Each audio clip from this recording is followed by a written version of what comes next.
Members of the Gambia Civil Aviation Authority Staff Association on Wednesday briefed the Vice President and Women's Affairs Minister on their forthcoming fundraising gala dinner. Ajah Dr. Aisatunjai Sedi later received officials of the World Council of Churches who are in the country to consider the Gambia Methodist Church's application to join the world body. The Gambia is bracing up for another trade fair to be staged at the Independence Stadium. The event, held under the aegis of the Gambia Chamber of Commerce and Industry (GCCI), will be officially opened on the 10th of December and will run till the 18th.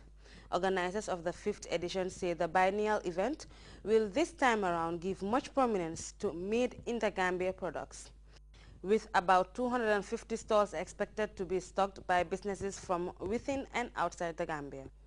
The Dakar-based ambassador of the United Arab Emirates, who is accredited to the Gambia, on Tuesday joined his countrymen in Banjul to commemorate the Emirate State's 40th National Day celebrations.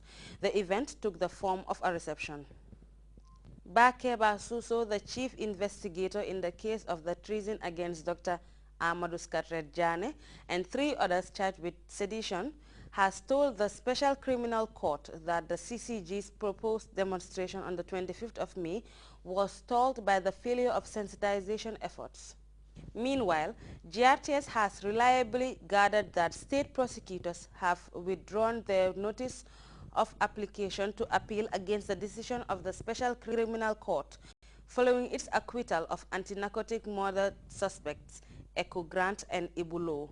The 2 were acquitted and discharged earlier by Justice Emmanuel Key of the Special Criminal Court, but were released on bail after prosecution moved a motion of notice to appeal against the court's verdict.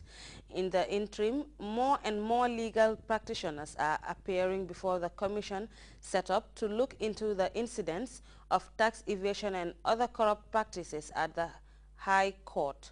A lineup of 4 seasoned legal practitioners, namely Usman Silla, Mariam Minte, Sidney Riley, and Musa Nbite, were appraised this morning by the commission, which took on the 4 lawyers in its opening day of hearings.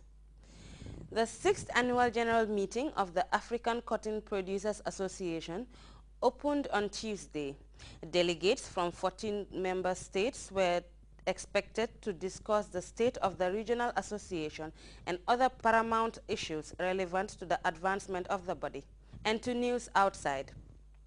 More details are emerging about the U.S. drone that Iran claims it has brought down last week.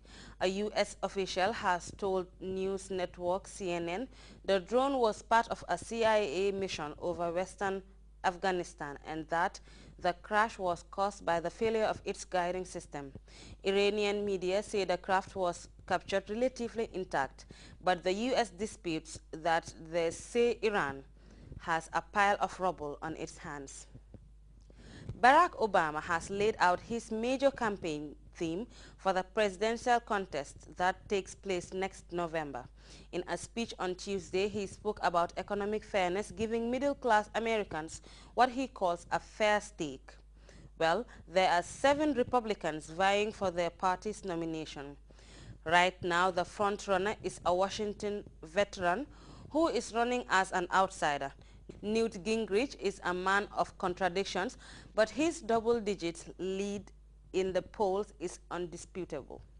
You can also follow that story and other GRTS programs live on our website at www.grts.gm.